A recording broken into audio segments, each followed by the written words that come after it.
Nenhuma pessoa gosta quando zombam dela. O deboche, o escárnio, a zombaria,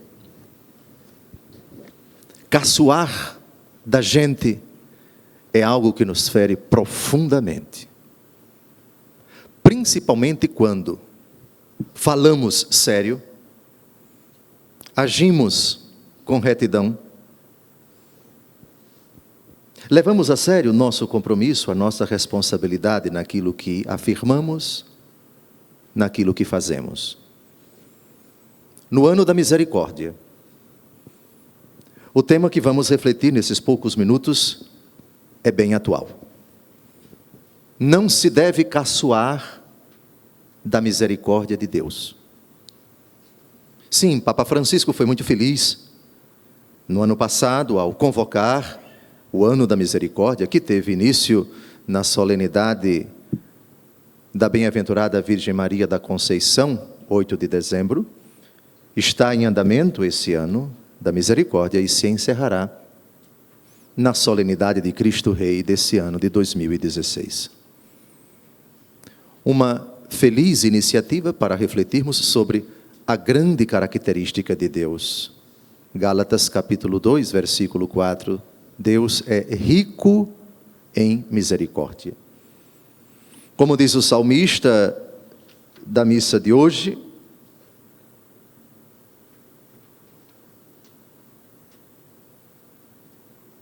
Deus é misericórdia e piedade.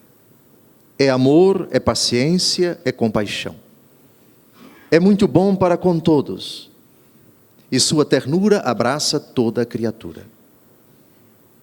Saber disto é o primeiro passo para que o nosso coração se encha de alegria e depois tome as decisões que precisam ser tomadas para que essa misericórdia, essa ternura, essa compaixão se traduzam na nossa vida em fonte de salvação. Mas há uma consciência dessa verdade que leva ao deboche, ao pouco caso, que tem duas vertentes. Como se debocha da misericórdia de Deus? Primeiro, sabendo do que ela é capaz de fazer, fazemos pouco caso disso. É o tema do Evangelho de hoje, pelo menos na segunda grande maravilha que Jesus realiza, porque são duas maravilhas, dois milagres. O primeiro, o da cura da hemorroíça, uma mulher que sofria de um fluxo de sangue havia 12 anos. Ela acreditava e não duvidava do poder curador de Jesus. Se eu conseguir ao menos tocar no manto dele, ficarei curada. Ela não duvida do que o Senhor poderá fazer e vai ao encontro dele cheia de confiança e cheia de fé. Prova disso é que Jesus diz para ela: coragem, filha, a tua fé te salvou. E a mulher ficou curada a partir daquele instante. O problema não está aí. Antes de Jesus se dirigir, a garota que havia morrido, filha desse chefe anônimo que se aproxima de Jesus e se inclina profundamente diante dele, dizendo: minha filha acaba de morrer, mas vem, impõe tua mão sobre ela e ela viverá. Aqui, ele intercede pela filha, que já estava morta. A exemplo da hemorroíça, não duvida do que Jesus poderá fazer. Jesus se levanta, antes de chegar à filha que já estava morta, intervém a mulher hemorroíça, e já aconteceu aquele fato que comentamos.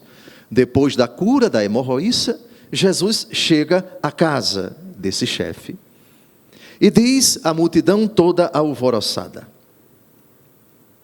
retirai-vos, porque a menina não morreu, mas está dormindo.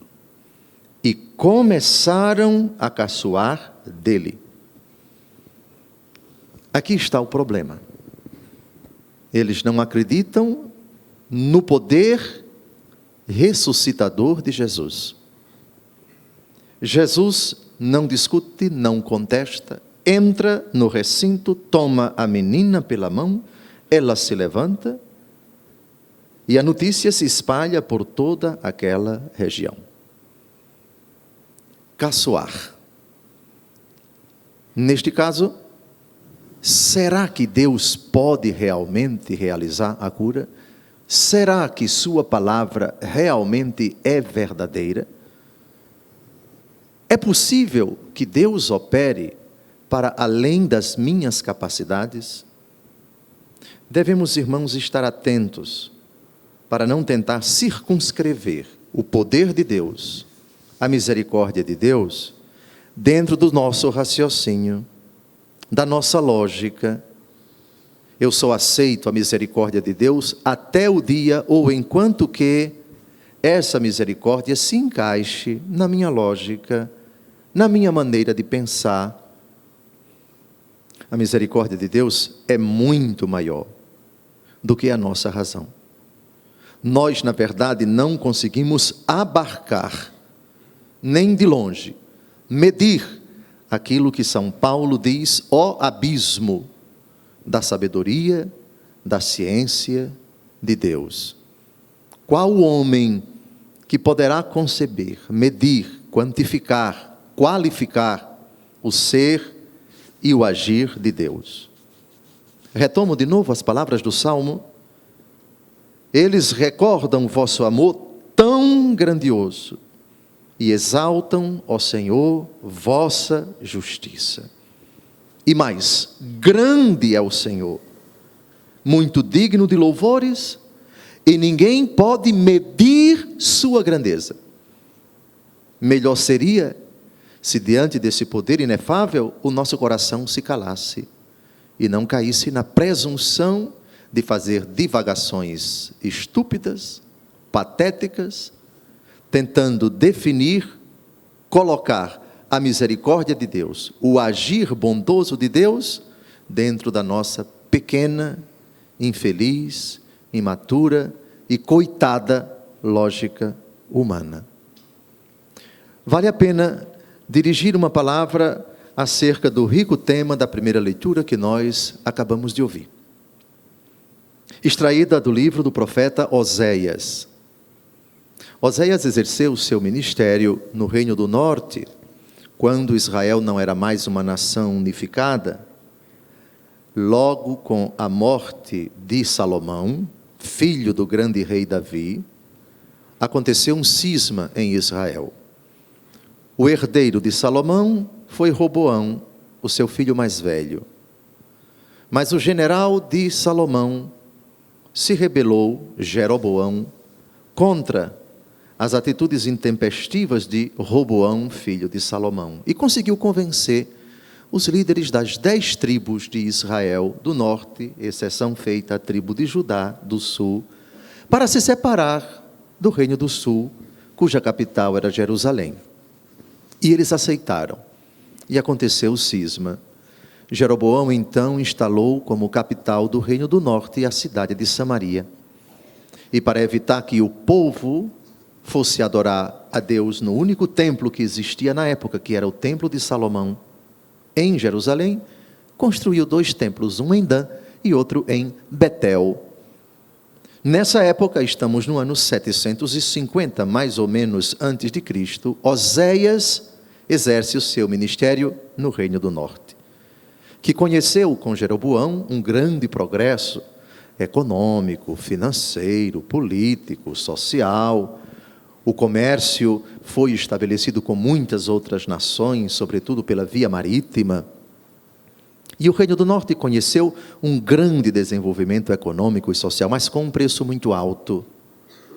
Injustiças sociais, uma minoria extremamente rica e cada vez mais enricava, e uma grande multidão de pobres, de indigentes, cada vez mais pobre e empobrecia. A corrupção, a idolatria, a desobediência a Deus, as gravíssimas distorções sociais, fizeram do Reino do Norte uma realidade profundamente decadente, porque onde Deus não reina, nada pode subsistir, como diz o Salmo 125, se o Senhor não construir a nossa casa, em vão trabalharão os construtores, se o Senhor não vigiar a nossa cidade, em vão vigiarão as sentinelas.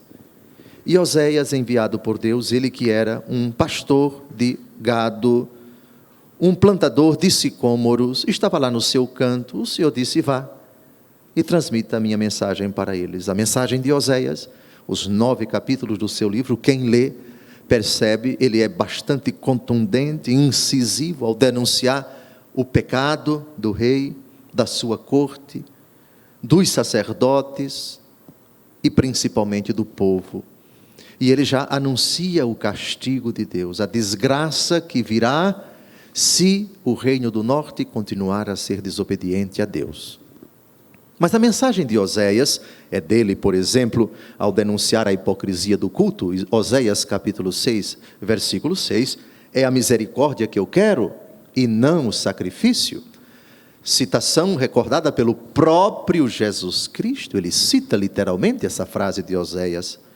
Mas o livro de Oséias é também um livro de esperança, porque malgrado o castigo que ele anuncia, e o faz por amor, e o faz por misericórdia, porque quem vê a pessoa amada se dirigindo para o abismo, precisa fazer advertências, precisa fazer ameaças, não desejando o mal que ele está a anunciar, mas justamente como forma pedagógica para que a pessoa não se dirija ao abismo e caia nele, como a mãe que, vendo o filho preguiçoso, tirando notas baixas na escola, faz ameaças para ele: se você não estudar, se você não tirar boas notas, você vai ser reprovado, e eu vou ter que punir você, e vou ter que tirar muita coisa de você, e vou ter que proibir você de sair de casa, você não vai ter direito às férias, vou cortar a sua mesada. A mãe, quando faz isto, o faz por amor, porque ama o seu filho, não deseja a desgraça para ele, desgraça que ele está construindo, para a qual ele está se dirigindo. Esse é o sentido da ameaça de Deus por meio do profeta. E Oséias faz isso muitas vezes no seu pequeno livro de 9 capítulos. Mas aqui nós temos uma outra mudança de conotação. A impostação de Oséias aqui se enche, por assim dizer, de ternura e de carinho para com esse povo que está prestes a experimentar a ruína. Assim fala o Senhor, diz o profeta: eis que eu a vou seduzir, levando-a à solidão, onde lhe falarei ao coração, e ela aí responderá ao compromisso, como nos dias de sua juventude, nos dias de sua vinda da terra do Egito.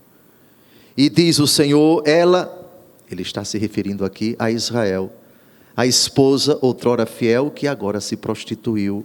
Ela me chamará meu marido, e não mais chamará meu Baal. Baal era a divindade cananeia. Israel havia trocado o verdadeiro Deus por um ídolo. E te desposarei para sempre. Eu te desposarei conforme as sanções da justiça e conforme as práticas da misericórdia. Eu te desposarei para manter fidelidade e tu conhecerás o Senhor. É assim que a misericórdia de Deus é apresentada ao povo. Ela não é incondicional, por favor. Ela tem uma exigência. Primeiro, essa misericórdia é dirigida a uma nação que precisa entrar dentro de si. Eu te levarei à solidão. Ou seja, é preciso que tu te coloques diante de mim sozinha e tu reflitas na tua conduta, no teu passado, no teu presente, que tu te impostes como uma nação arrependida. Outro verbo que merece consideração é o verbo seduzir. Eis que eu a vou seduzir. Há pessoas que pensam que Deus é um estuprador, que entra na nossa vida e nos força ao arrependimento. Diz Santo Agostinho: aquele que te criou sem ti, não poderá te salvar sem ti. Deus, para te criar, não te pediu autorização, mas para te salvar, precisa do teu consentimento. Quem já realizou o ato sexual não forçado, não violento, sabe o que significa seduzir. É entrar na intimidade do outro, sem que o outro ofereça resistência. E vai entrando na intimidade até chegar à consumação do ato sexual. É um que toma a iniciativa e o outro vê, gosta, não resiste e se entrega. Ora, a arte da sedução supõe duas pessoas livres. Uma que toma a iniciativa de entrar na intimidade do outro e o outro que não resiste. Jeremias capítulo 20, versículo 7. Seduziste-me, Senhor, e eu me deixei seduzir. A misericórdia de Deus na nossa vida age assim. Continua o texto.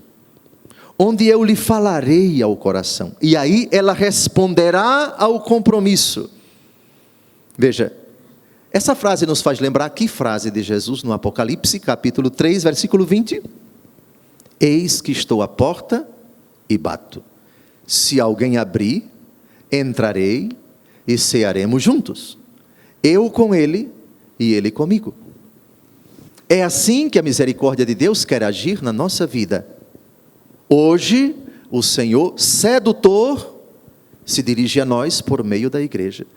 Também nesse preciso momento, eu venho a ti com desígnios de ternura, com desígnios de paciência, de compaixão, porque sou bom para com todos, e minha ternura abraça toda a criatura. Agora, não abusem dessa misericórdia, porque ela tem passos. Ela faz um apelo a você. O sedutor diz: você aceita que eu entre na sua vida? Então não resista, não coloque obstáculos, não coloque percalços para que eu haja na sua vida. Concretamente para aquele que vive no pecado, é preciso que você rompa com esse adversário, com esta pessoa que se alojou dentro do seu coração. Na verdade, ele tomou o meu lugar, é o inimigo, enquanto estamos no pecado mortal, é o inimigo o sedutor. E no nosso coração não há espaço ao mesmo tempo para o demônio e para nosso Senhor Jesus Cristo. Ele quer ser o único sedutor. E enquanto o demônio nos seduz, ou seja, nos mantém seduzidos com o nosso consentimento, porque o demônio também não estupra nossa liberdade. Se nós caímos é com o nosso consentimento, é preciso romper com ele.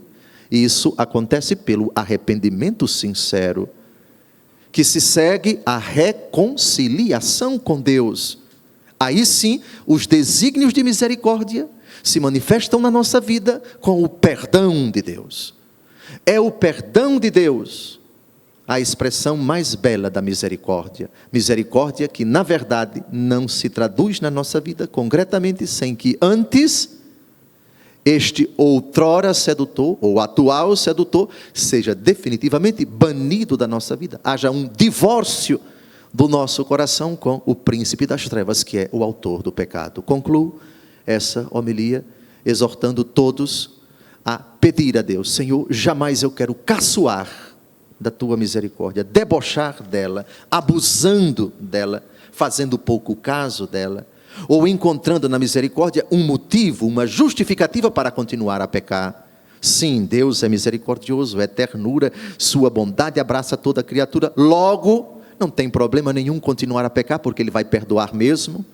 Não caçoe da misericórdia de Deus, não brinque com a misericórdia de Deus. Gálatas capítulo 6, versículo 7, de Deus não se zomba. O que o homem semeia, isso ele colherá. No ano da misericórdia, não caçoemos da misericórdia de Deus. Louvado seja nosso Senhor Jesus Cristo. Para sempre seja louvado.